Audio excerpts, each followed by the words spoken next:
because the Telegraph has a terrific splash tomorrow. The headline is Drug Test for Labor. ALP voters back welfare checks.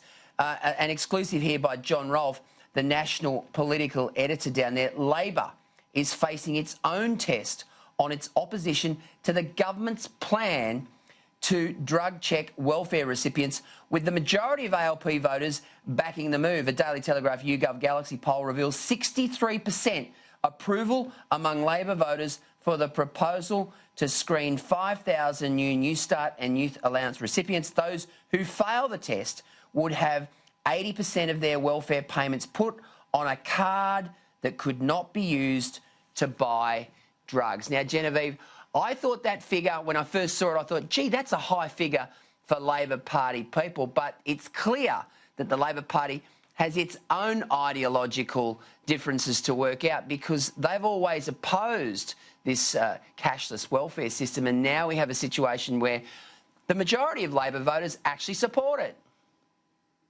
Yeah, that's right, Gleeso, and I'm sure this will come as a massive surprise for the heads of the Labor Party that the majority of their voters or constituents actually agree with this government proposal to introduce this trial for these welfare cards.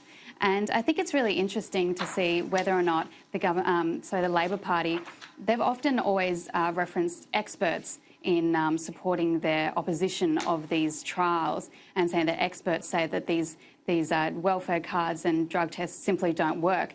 But I think it's important that they're also listening to the people that are going to be voting for them. And if those people are saying, well, actually, maybe this can work, maybe this is something we should try, I think it's really important that those voices are being heard, and they're not being stubborn in their views of only listening to the experts. Because as we saw at the last election, one of the big criticisms of Labor was that they were tone deaf and they weren't listening to their constituents. So it will be interesting to see how they react to these figures. All right, Michael Owen, we're going to bring you in from our Adelaide studio now. Of course, you've been around the traps a long time, Michael. This is a very interesting story because, as Genevieve and I just spoke about, you would expect the majority of Labor constituents, the majority of Labor voters, to actually oppose this plan. But in fact, the statistics are clear. The Labor Party voters want this particular policy.